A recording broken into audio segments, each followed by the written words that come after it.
So I'm Mike Creel.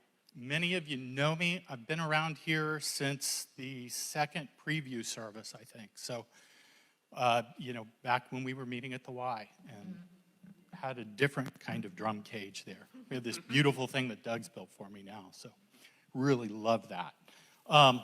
You may not know me directly. You might know my wife, too. Jen's one of the co-directors for Cov Kids.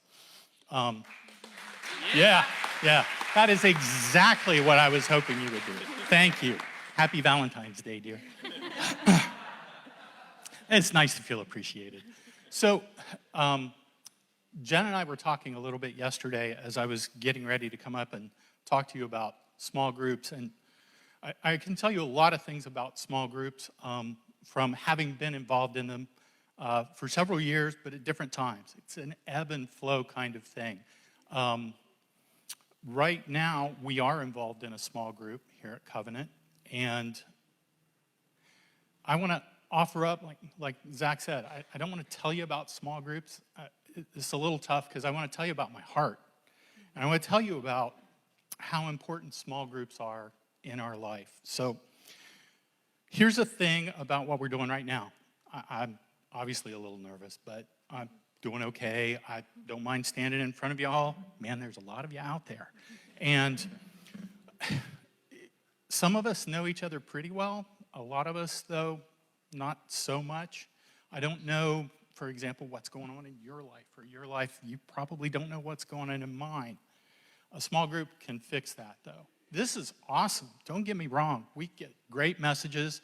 You might guess I'm a little partial to the band, but it is a great experience for drawing closer to God, but a small group gives us a different opportunity. So let me tell you about that a little bit. Let me tell you why we love our small group so much. So the group that we're in started back in August, and we started meeting at a person's house. Bunch of people that I knew about, as well as, frankly, I know some of you. There were a couple of people in there that we knew, but not somebody. Most of the folks we weren't really close with. And so we come into the first meeting. Everybody kind of goes around and introduces. We do a really, I think, an interesting thing that starts leading you towards sharing your heart. And what we did, so we had a specific question that Zach, who was leading us at that point, asked us to answer. And it, simply put, it's from 1 to 10, how close do you feel to God? And there are a lot of different answers. Folks that didn't know each other that well, some were kind of conservative. You know, I was a 2 or a 3, you were a 7. Zach made a great point that I 100% agree with.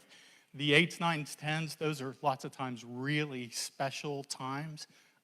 Love to be sitting in 10 all the time. But so here's the thing about small groups. You can be very real in them, and lots of times we don't maybe sit there at a 10 with Christ. Frankly, I'm pretty sure the first day I was a 3.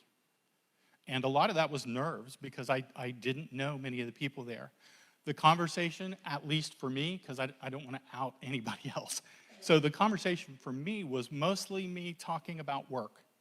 It was pretty safe. I have a really great job that I actually love. The people in my small group might be surprised to hear that. But I do. I love my job, and yet, of course, there are things, things that could be better. And so it was easy to talk about some of that. I think, to my best recollection, it was either the 3rd or 4th week, I just passed. I'd had a bad day at work and just didn't feel like talking.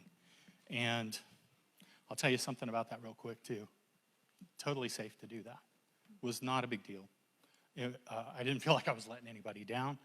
Everybody knew. It was obvious. I was sitting there kind of head down, pass. And people started praying for me. It was awesome. 3, 4 weeks in. Not a lot of relationship yet. And people knew there was a problem, and they jumped on it. Then the next thing that I would tell you about is, it's, again, some of this is kind of hard for me to talk about. Hopefully it's easy to listen to. It was a few weeks later than that, or a few weeks after that. our daughter actually had our first grandbaby a few weeks ago, and strangely enough, she keeps referring to him as her first child, not our first grandbaby. But we were, it was a little bit before the birth, and we were nervous. We were down here. She's clear up in Denton on the north side of Dallas. We were concerned, are we going to be able to get there, and how's this going to work out? What are all the logistics? And of course, praying for this situation, very stressful. I shared that with the group, and just that we were kind of stressful, but then it went further, and this was the day I can clearly tell you that I shifted from head thinking about the small group into heart thinking about the small group. Because I'm doing it again, I got really upset about my daughter living a long ways away. And then I thought about our elder son, who's over in Austin. He just graduated from UT in the spring, and we don't get to see him very much. And then I got to thinking about our youngest son, who's in school clear back in Virginia. And frankly, I got kind of weepy. I miss my kids, and I miss them right now, and that's why it's bugging me a little bit.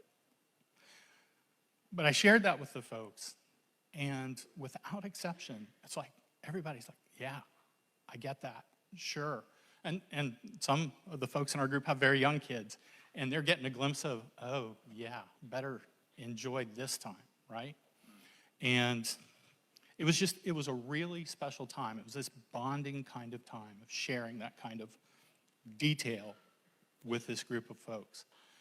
And even, I'll say one more thing quickly, as we got close to Christmas, I was at a point where I was sharing with this group some things that, like a lot of you, I'm sure, sometimes the holidays can be kind of a dark time, and I'm one of those people. And there's some burden that I set down, and then I pick it back up again, just almost regularly. And certainly around the holidays, I get those holiday blues. So talking through that with folks, getting their support, knowing that they were praying for me on Christmas Day, which is the hard day for me. It's just outstanding. It's just exceptional to get to draw close with some folks. So that's a lot of what being in a small group is like. I can understand being, a little bit hesitant to get out and share, but I encourage you to press through it. There are so many things that you get out of being in the small group. I wrote up a summary, and I'm going to look at my notes actually now because I haven't very much so far. Here's the things that I want to make sure you know, though. Small groups are all about connection. They're about caring. They're about trust. They're about knowing you can count on folks around you. It's really encouraging in your small group to hear somebody else talking about something that went well in their day, their life, whatever. It's really especially encouraging if it's something that you've been praying about with them for a while and you see God working in the situation. Sometimes even if they don't, it's so, so cool. And then there's that opportunity when somebody shares something that is a little rough, something that they're struggling with, a burden that they're carrying. And you get to lift them up. You get to support them through prayer throughout the week, of course, but even right there in the meeting, numerous times we have stopped, we have laid hands on people to pray a little bit. We have offered feedback from our experience, and at times there's been just clear word from God that he spoke to somebody about a situation, and they can speak up and offer some insight. The power of somebody who's gone through these things before is incredible. It's so great to be able to share. And so that's the last point. When you share yourself and somebody comes alongside you, a brother, sister in Christ, it is just exceptional. It helps get you through. All of this is great, but without the connection that comes through small group, I'm not sure that you can feel Christ in your life to the depth that he's there for us. So I just want to encourage you all. Small groups are the way to go.